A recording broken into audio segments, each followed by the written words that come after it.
Following the evidence presented throughout the preliminary hearing in the case against David Anthony Burke, a Los Angeles judge ruled that sufficient probable cause exists to proceed to trial. If convicted on the most serious charges related to the case of a Celeste Rivas Hernandez, David faces the possibility of the death penalty. Just to give you an example of what I'm talking about, David's phone at one point purportedly texted, because, I can't say definitively that David was saying this, right? It's David's phone. Maybe the defense would suggest that somebody else was using it. Maybe tough to argue. David's phone apparently sends a message to Celeste's phone, and it's basically a message asking if it's his. So you would basically make the argument that you're talking about a baby. Celeste's phone responds, "Of course it's yours, David." And to be clear about what a defense could be, and this came out during the preliminary hearing, where Deputy DA Beth Silverman, the prosecutor in this case, made the point that even if Celeste had lied to David about her age, it doesn't matter.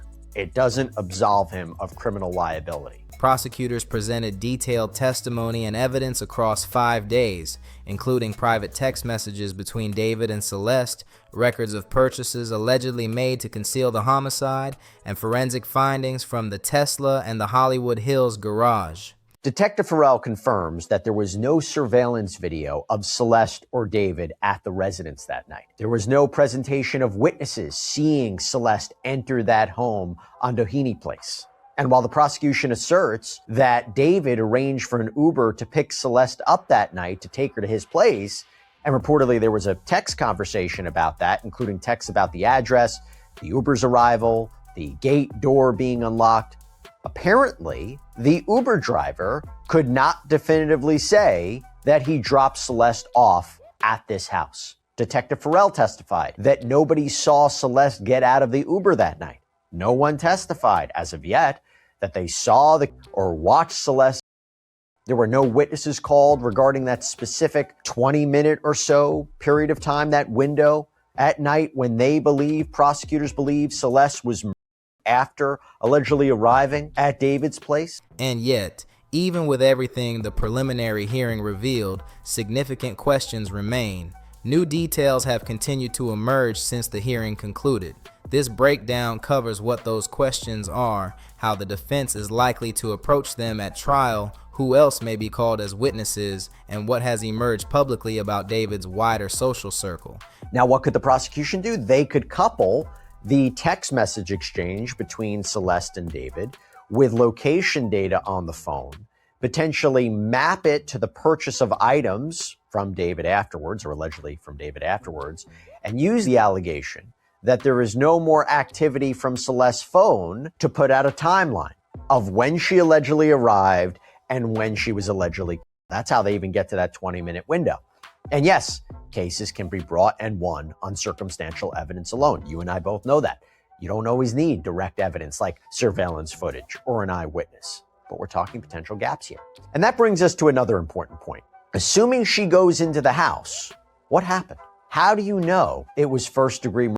Special circumstances. David Anthony Burke has pleaded not guilty to all charges. He is presumed innocent unless and until the evidence establishes otherwise through the formal legal process. Everything that follows reflects information from court proceedings, public reporting, and documented testimony, and should be understood in that context.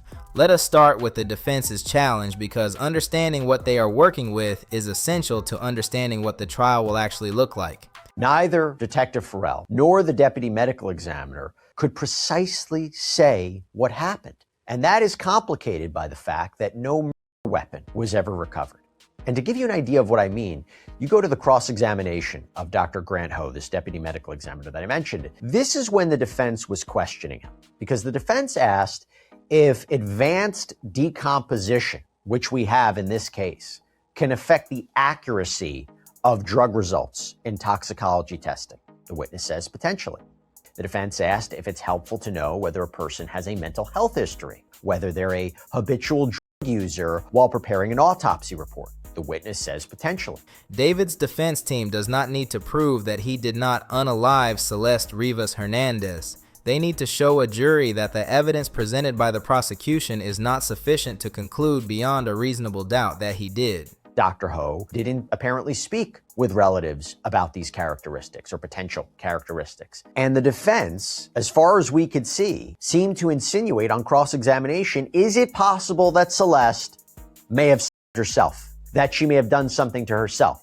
You know, defense attorney Marilyn Benarski had Dr. Ho establish that he cannot rule out that the 2 penetrating wounds, which he claimed were the cause, occurred within seconds of each other. Quote, you cannot determine whether Ms. Hernandez was holding the knife that caused the 2 wounds, correct? Correct. You can't rule that out, right? So that is a consideration, but we would expect to find hesitation marks. And then he was asked, is it fair to say that you don't know the circumstances under which these wounds occurred? And he replied, correct. That is a meaningfully different task, and it shapes every decision the defense makes about which evidence to challenge, which witnesses to call, and which alternative explanations to introduce. The text messages between David and Celeste make one thing unambiguous regardless of the verdict on the homicide and mutilation charges. Assuming, of course, it's a knife, right? We don't have the weapon. That leaves room for reasonable doubt. That leaves room for the defense to explore. And we have to imagine the defense could bring in their own pathologist to testify to maybe a different cause of rather than multiple penetrating wounds, or maybe even a different manner of other than homicide. Now, where do they get this idea of her allegedly doing this to herself? Well, you heard that line of questioning about mental health, right? It was reported that the defense attorney asked Detective Farrell if Celeste had a history of domestic violence, whether there were messages referencing alleged mental health issues about Celeste.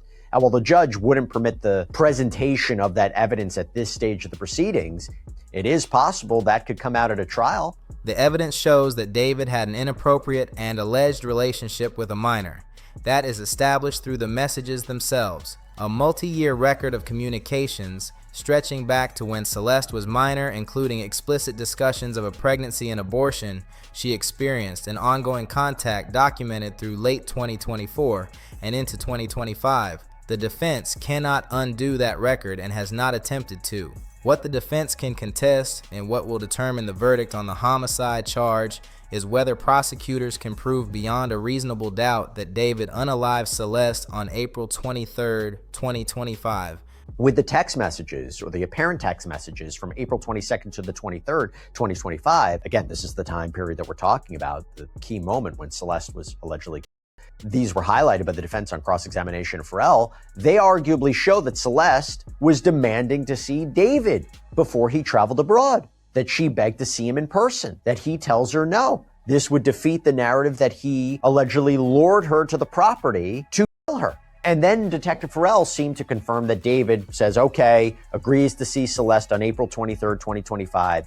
And after she sends him this text, cut this S out, I'm seeing you today. Now, Blair Burke, David's attorney, reads this allegedly threatening text from Celeste that was dated April 22nd, allegedly telling David that she will end his career and tell her father, quote, so many lies about him, that she's gonna mutilate his quote, I will tell my dad so many bleeping lies about you, ass. I will end your career and your life. I will damage anything. She allegedly sent this on April 22nd. The most significant gap in the prosecution's currently public case is the absence of any direct witness or surveillance evidence placing Celeste inside David's home on the evening of April 23rd, 2025. What the prosecution has is this: text messages showing David arranged an Uber for Celeste that evening. Her final known message sent from the Uber indicated she was approaching the property and asked him to open the door. Now, Burke apparently also read a text from Celeste explicitly threatening to make anonymous accusations and, quote, leak all that S I got on you. And this is apparently in reference to whether or not David was going to post on Asia Collins' social media accounts showing the two of them together. There seemed to be an insinuation that she was jealous of this person. Asia Collins is somebody who we've talked about before, apparently in David's orbit. And Celeste apparently told David she has his contact information, his mother's number, threatening to release all this information. And then you have texts like this where Celeste allegedly wrote to David in August of 2024, I care about you. I killed my kid for you. I don't like talking about it because it gets me really upset, but I do anything to have it back. David's reply confirmed the gate was open. Approximately 30 minutes later, David's messages to Celeste's phone began asking where she was and whether she had arrived safely. After that point, Celeste's phone went permanently silent. The Uber driver reportedly could not confirm whether he dropped Celeste at the property. There is no confirmed surveillance footage showing Celeste entering the building. For a Hollywood Hills mansion in 2025, the absence of any security camera footage capturing her arrival is notable. The defense is likely to press on that gap specifically and persistently. No confirmed eyewitness account, no confirmed surveillance. The text messages stop. I gotta call something out here too. If you recall, in one of the prosecution's filings, they alleged that David stood by while Celeste. How do they know that? How are they going to prove that? It wasn't like they called an eyewitness who saw that. It wasn't like they had surveillance footage to prove that, at least as of yet. How can they allege that? How can they allege that this was first degree with all these special circumstances? Actually, let me highlight something else from the defense during questioning of the deputy medical examiner. Because when you think about the state of decomposition and dismemberment, that's an issue. Dr. Ho testified that he's willing to say she had been for weeks because there are weeks and months, but he couldn't say that she had been for months because there are no months and weeks. And so does the documented evidence of Celeste's physical presence at the property that night. The prosecution is asking the jury to infer what happened in the space between her final message and the discovery of her remains months later. The defense will argue that inference is not proof. There is also the question of the weapon. Prosecutors presented evidence of multiple items, chainsaws, knives, a blue inflatable pool, cadaver bags that were allegedly purchased under the Victoria Mendez alias in the days and weeks following April 23rd. You have a witness who can't say certainly how long Celeste had been before her remains were discovered. So he cannot pinpoint the exact date of her as April 23rd, 2025, based on the autopsy. And if the defense can convince the jury that she was alive past April 23rd, that's going to be significant. And when you think about what those in his orbit, David's orbit, could testify to, one of the potential deficits in this case is that I don't recall any testimony yet that David texted or communicated with anyone about an intent to kill Celeste, or that he was afraid of her, or that he wanted to keep her quiet. What has not been formally presented is a confirmed identification of the specific object that caused Celeste's fatal injuries. The medical examiner, Dr. Grant Ho, testified that the cause of passing was multiple penetrating sharp force injuries, wounds to the chest and abdomen that were independently life-threatening. He testified the manner of crime was homicide. He also acknowledged during cross-examination from defense attorney Marilyn Bednarski that the autopsy could not reconstruct every specific mechanical detail of how the injuries were inflicted, the exact position of the body, the sequence of the wounds, or the specific instrument used. No hesitation marks were found, ruling out the most common indicator of self-infliction. But the defense formally established in the record that the autopsy cannot definitively answer every question about the mechanics of what occurred. Express malice was a deliberate intention to take away a life, and she argued there was no evidence showing deliberate intention here from David. She argued there's no statement of intent anywhere to harm her. There was no history of violence or hostility from him to her. How the relationship, the evidence listed here, is the opposite of homicidal malice. She also argued there was no implied malice. There was no considerable provocation. And she says, counter that, if you look at provocation, it was from Celeste to David, that she was the threatening one. She argued that the three special circumstances allegations that would make this first-degree charge eligible for the death penalty are unconstitutionally vague. How lying in wait, you look at the text messages that were presented, would arguably show Celeste called for the meeting during which prosecutors claimed she was. The defense has also introduced the April 22nd text messages in which Celeste threatened to expose the relationship and made alarming statements directed at David as part of a self-defense or volatile situation framing. From the prosecution's perspective, those threats document exactly the motive they are arguing. From the defense's perspective, they document that Celeste was in a volatile emotional state, that she was the one who insisted on coming to David's home that night, and that the situation was not a simple one-sided encounter. The defense may argue that Celeste's emotional state, the threatening communications, and the absence of direct evidence of David's involvement in the specific injuries all create the kind of reasonable doubt the legal standard requires. Whether any jury finds that argument persuasive, alongside the full weight of the forensic record, the purchase history, the location data, and the private message record, is the central question of the trial. The other special circumstance allegation For financial gain, she made the argument that David's prospective music career is not a concrete financial interest under California law, that there's no California precedent for anticipated future earnings. I think this one might have been a difficult argument, though, for the defense, considering you learned how much money he was making and he had his album. What about the third special circumstance, of a witness? Well, she argued there was nothing that showed a subjective belief that Celeste had any interest in being a witness or participant in any criminal investigation. Did she make it clear that she was going to work with prosecutors or work with police or go to the police? And she argued that all of Celeste's threats were to ruin him socially and professionally. Again, that she never said she was going to go to the police. Now, the prosecution countered that. The judge ultimately ruled there was enough to go forward for trial for now. But, I'm highlighting what could be issues at a trial.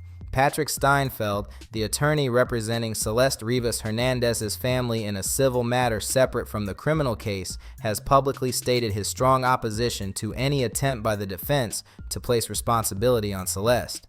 His position reflects what most people following the case believe, that regardless of anything in the text messages, Celeste was a girl who had been in an alleged relationship with an adult since she was minor, and that her emotional state, her anger, her threats, and her behavior on April 22nd and 23rd are all consequences of that relationship rather than independent actions that define her responsibility.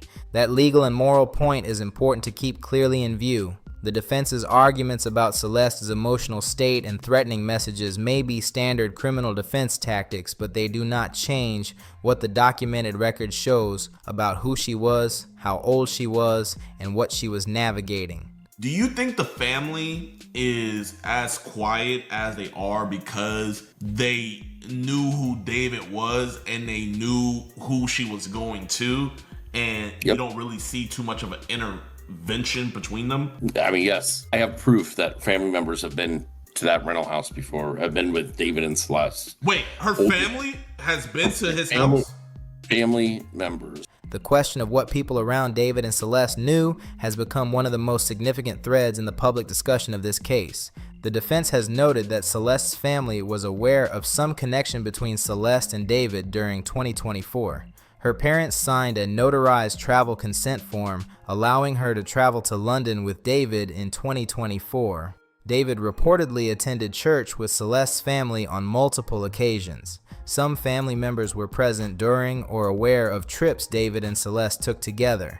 Steve Pfizer, a private investigator hired by the owner of the Hollywood Hills property, has claimed publicly that both Celeste's family and David's family knew about the relationship during the relevant period. His claims have not been formally established in any court proceeding, and the defense has not been able to produce in court any direct testimony confirming that Celeste's parents knew the full nature of what was happening between her and David. Listen, one of the first things I put down in this case was we know that David and Celeste were at Six Flags on a certain date, and we found a Build-A-Bear certificate from the Build-A-Bear place in Six Flags in her cousin's name at the house.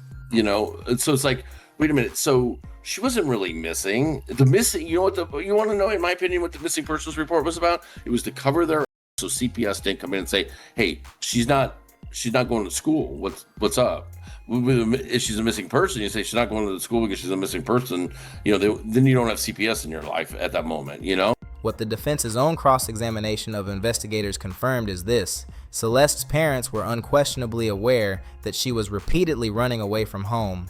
They reported her missing 3 times in 2024. They put up missing person posters in Lake Elsinore. They attended every day of the preliminary hearing. The evidence does not support the conclusion that they knew the full extent of what was happening. The alleged relationship, the pregnancy and abortion, the private message record. Listen, I sympathize. I know that they're grieving. I know they lost a daughter, but goddamn, she shouldn't have been allowed to be. She was gone a year and a half, man. A year and a half. Somebody should have said, maybe we shouldn't be letting Celeste live her own life like this. What it shows is that they were aware their daughter was difficult to keep home, and that they were doing the things people in their position do, reporting to police, searching, posting flyers, trying. Meanwhile, David's parents have not attended a single court hearing. Asia Collins is a model and content creator who was associated with David and became a reference point in the evidence when Celeste's final messages mention her by name. Those messages showed Celeste expressing jealousy about David's contact with Asia Collins, which was part of the argument that prosecutors say preceded Celeste's final visit to David's home. Asia Collins has since spoken publicly about her awareness of the case and her connection to David. In her public statements, she said she was aware that David was seeing someone, and that David had described that person to her as being of legal age. She stated that when she later saw a missing person poster for Celeste, she recognized the girl in the photo as the person David had described as his girlfriend, and that she went to David and asked for documentation that Celeste was 19 as he had claimed. She said he produced something and that she removed herself from the tour and the situation once the news became public. She has stated that she has been cooperative with investigators and that her goal is to see justice for Celeste and her family. But this is the pictures all uploading crazy. fast. We saw this before. This is where they found Celestius's passport, man. I'm getting like the heebie-jeebies, or however you say, the heebie-jeebies.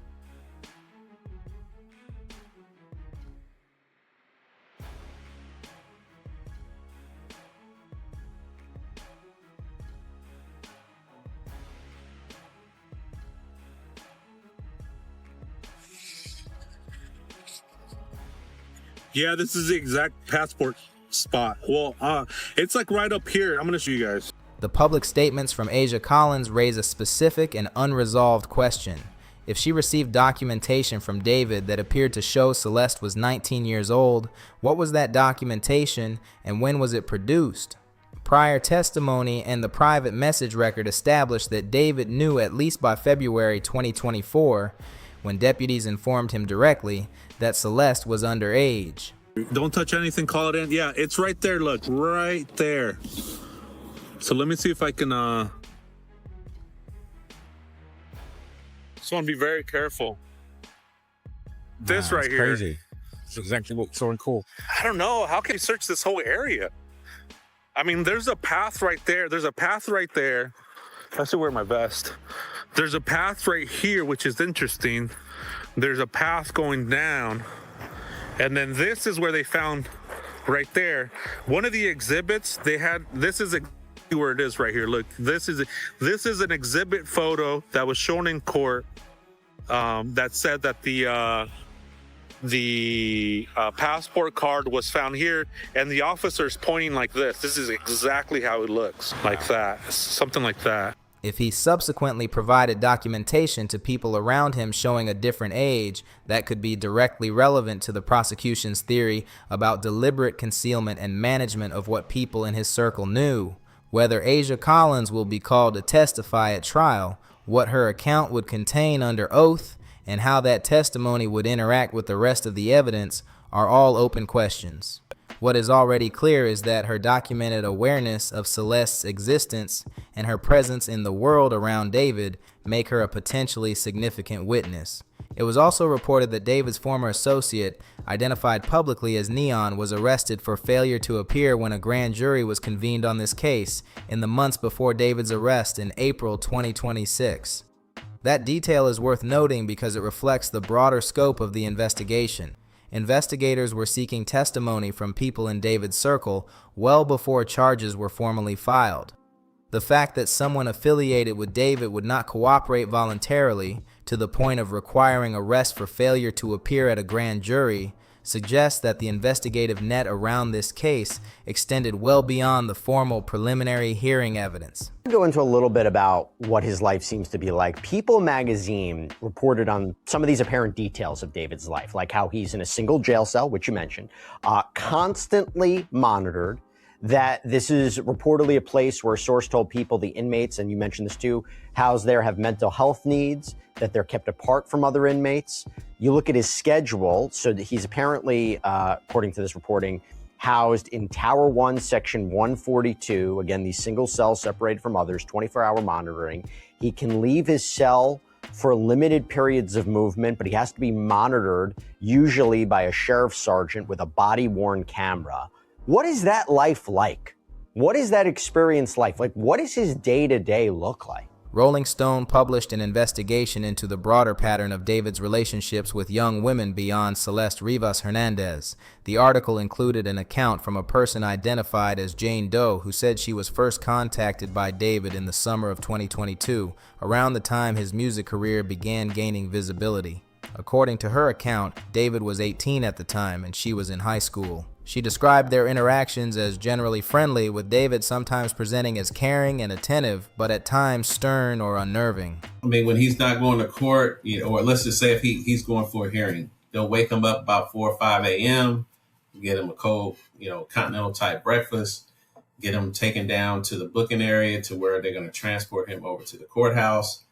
He'll spend the day there and then he'll come back. But if he's there on the housing unit, they'll wake him up for breakfast. And then if he doesn't have a shower in his cell, every 3 days, they will escort him out for a shower. And again, what we would call that 3-man hold in the federal system. So you'd have 2 staff members there and a supervisor. In this case, would be a sergeant. We would have a lieutenant.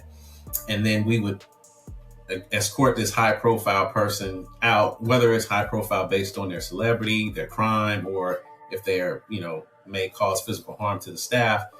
And then we would, anytime that person moved, whether it's to talk on the phone, whether it's to go to recreation, whether it's to go to court, or whether it was to come out to talk to law enforcement or talk to his attorney or what visitation, they're going to move with someone. Jane Doe described a specific exchange in which David joked about his artistic alter ego Itami, the dark fictional character central to his music's visual identity, making a violent reference toward her that she described as feeling like it came out of nowhere, even as it was framed as a joke. According to her account, David ended their contact in mid-2023, telling her they were at different maturity levels and stages of life. She reportedly did not know at the time that David allegedly began what prosecutors describe as an adult relationship with Celeste Rivas Hernandez shortly afterward. And typically, you'll get recreation five days out of the week. He'll get the shower out, 3 days outside of the cell, and depending on, and then the commissary and all that kind of stuff. If he has money on his books, they would bring that to him. But he would spend the vast majority of his time in that single cell, but staff will be, other than them escorting him every 15 to 30 minutes, you're going to have staff making rounds to do a welfare check. You're going to have health services staff coming to see him. You're going to have mental health clinicians. They're going to be coming by to see him on a day-to-day basis. His counselors, case managers, other officials. So he'll be seen and he'll talk to staff most of the time, but most of his time will actually be spent behind that cell. Jane Doe's account, as reported, represents a pattern allegation rather than a formal charge. It has not been tested in any court proceeding, but it adds context to the documented picture of David's pattern of contact with young women during the period relevant to the prosecution's case. So where does this case stand, and what should the public understand about where it is headed? The preliminary hearing established probable cause on every count. The trial will operate under the materially higher beyond a reasonable doubt standard. The prosecution's evidence is substantial. Private message records spanning years, forensic evidence from the garage and the Tesla, purchase records under an alias, location data placing David's devices near Santa Barbara on the night of April 23rd and twice more in May, the physical match between pool fragments and Celeste's remains, and the medical examiner's homicide classification. What can he do in the cell? Well, he can have his toiletries. He can have limited, I'm assuming he's probably given a limited amount of commissary. He'll have access to some of his legal materials. He can have writing utensils, pens, pads, and that thing. But it'll be a pen that, one of these rubber type pens. It won't be anything that he can turn into what we call a shank to harm someone or harm himself. And any medical equipment that he may need, his medications, if he's on any medications. If he has sleep apnea, he'd have that machine in there in the cell. 1 or 2 blankets, a sheet, a pillow, very limited amount of property that he would have in there. And then staff should be shaking down or doing cell searches when they move him out to court or to recreation to make sure that he's not, creating any shanks or what we call homemade knives or anything like that. The defense's opportunities lie in the gaps. No confirmed surveillance of Celeste entering the property, no confirmed eyewitness to the events of April 23rd, no confirmed the weapon, specific forensic testing that was not performed on the chainsaws, and the documented limitations on what the autopsy could conclusively establish. David's next confirmed court date is the August 31st, 2026 arraignment, the next formal step as the case moves toward trial. Prosecutors have not yet announced whether they will seek the death penalty, a decision that remains open and will significantly shape the structure and timeline of any trial that follows. What is not in dispute, regardless of the outcome on the homicide and mutilation charges, is that a young girl is gone. That Celeste Rivas Hernandez had been in contact with David since she was minor, that her private messages show her attempting to establish distance from the relationship in March 2025. And that her final known text message was sent from an Uber approaching David's Hollywood Hills property on the evening of April 23rd, 2025. So reportedly, according to People, he eats 3 meals a day. That law enforcement sources say that breakfast is served around 6 a.m., lunch between 10:30 and 11 a.m., dinner at around 5 p.m. It feels like the day is centered around the meals. Like, it seems to be those would be the big events that you look out for and you wait for. And what is the food actually like, generally speaking? I don't know if you know what the menu is. Like, people reported that the Twin Towers facility might have a better menu, but I don't know. I mean, what is he typically looking like he's eating? Her family was in that courtroom every day. They have been waiting for formal accountability since September 2025. David Anthony Burke has pleaded not guilty to all charges. He is presumed innocent unless and until the evidence establishes otherwise through the formal legal process. We will cover every confirmed significant development as this case moves toward trial. Before the defense can make any of its arguments about what the evidence does not prove, it first has to contend with a body of evidence that is genuinely difficult to explain through innocent alternatives. Let us be specific about what that evidence actually includes, because the defense's job is not just to challenge individual pieces, but to provide an alternative explanation for all of them taken together. The prosecution's documented evidence includes a multi-year private message record between David and Celeste spanning from when she was minor through March 2025, confirmed purchase records under the Victoria Mendez alias for specific items including chainsaws, body bags, and the inflatable pool delivered to the Hollywood Hills garage. Blue plastic fragments recovered from Celeste's clothing that physically fit missing sections of the damaged pool found in that same garage. Confirmed DNA from biological material in the garage matching Celeste.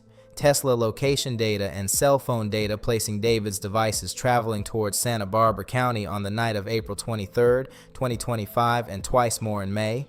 The discovery of Celeste's passport identification card near State Route 154 in Santa Barbara County in January 2026. Celeste's remains found inside David's Tesla on September 8th, 2025, approximately 4.5 months after April 23rd, and the medical examiner's formal classification of the manner of case as homicide. Each of those evidentiary threads is independently documented. Each is independently challengeable, but collectively they form a convergent picture that points in one direction. Probably in the mornings, in the lunchtime, it'll probably be more cold foods like, for breakfast, it'll be like cereal, milk, maybe some fruit or some sort of breakfast cake or some sort of pastry.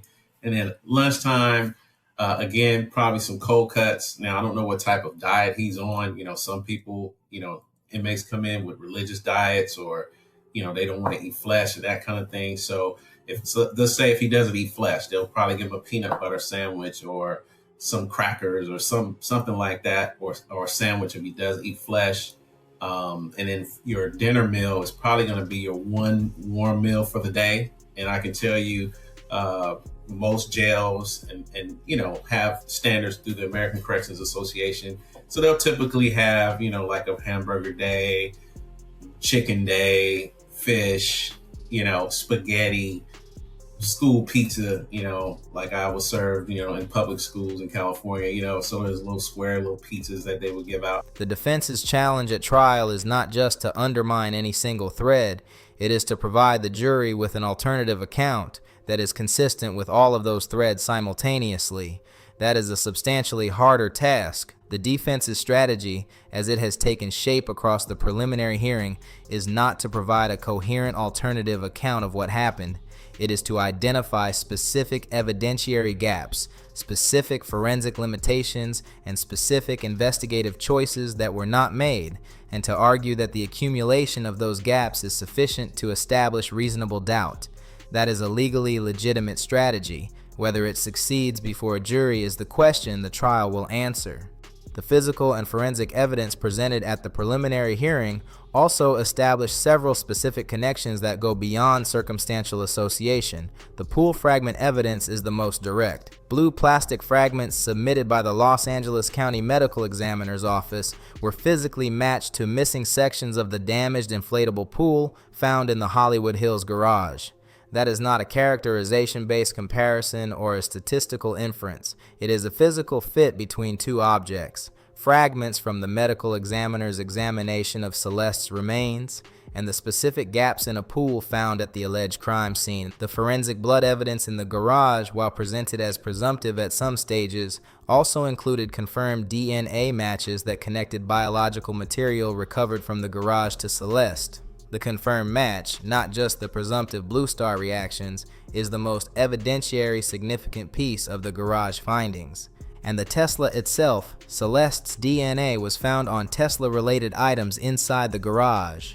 Her remains were subsequently found in the front trunk of the same Tesla. The vehicle's documented travel toward Santa Barbara County on the night of April 23rd, corroborated independently by cell phone tower data, Tesla location records, and a charging station receipt from Santa Ynez, connects the vehicle's movements to the area where Celeste's identification was later found.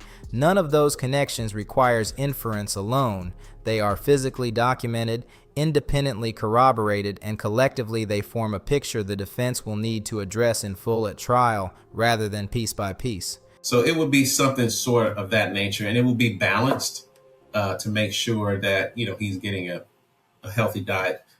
Of course, based on the amount of people they're serving there, obviously the taste and the quality is probably not going to be as good as you would get at home or maybe in a high-end restaurant like he may be used to. But it will be edible enough because the staff there, at least some of the administrative staff there, should be testing and tasting those meals each and every day to make sure if they could eat it, then it could be served to the population. One element that could significantly change the trial's dynamics is the testimony of the live-in bodyguard identified in court filings as Sheldon. Prosecutors allege he was present at the Hollywood Hills property during events connected to the prosecution's formal timeline. If that allegation is accurate and he testifies, his account would be the only first-hand, real-time testimony about what actually occurred at that property on the evening of April 23rd. Not what investigators reconstructed, but what someone personally observed. Every other category of evidence addresses conditions before or after the alleged events. A present witness addresses the events themselves. That is why Sheldon's potential testimony is the most consequential open question in the entire case, and why his formal introduction as a named potential witness was the single most significant development from the July 27th hearing session. Whether he ultimately testifies under what conditions and with what protections remains unknown. But if he does testify and his account supports the prosecution's theory of what occurred, specifically the alleged failure to seek emergency assistance, it would provide a category of evidence that nothing else in the documented record currently provides. The trial is still ahead. The full evidentiary case on both sides has not yet been presented. What we know from the preliminary hearing is enough to understand the shape of the battle, where the prosecution's evidence is strongest, where the defense's challenges will land, and what questions remain genuinely unresolved. The answers will come in the trial itself, before 12 jurors applying the highest standard of proof the legal system provides. David Anthony Burke has pleaded not guilty to all charges. He is presumed innocent unless and until the evidence establishes otherwise through the formal legal process.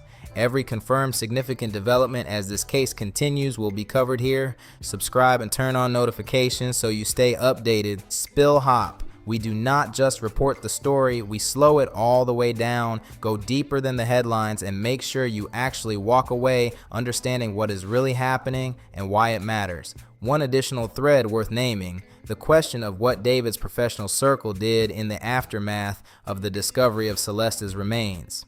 Testimony established that David's manager stated he felt no obligation to contact police and wanted to continue with the tour. People around David also reportedly switched to encrypted communication platforms after the discovery became public. Neither action constitutes evidence of criminal guilt, but both are documented facts about how people in David's professional circle responded to finding a body in a vehicle registered to their artist. And that documented response will be part of the broader narrative the prosecution presents at trial about what the people around David knew and what they chose to do with that knowledge. The trial will address all of it. Every confirmed development will be covered here as soon as reliable information becomes available.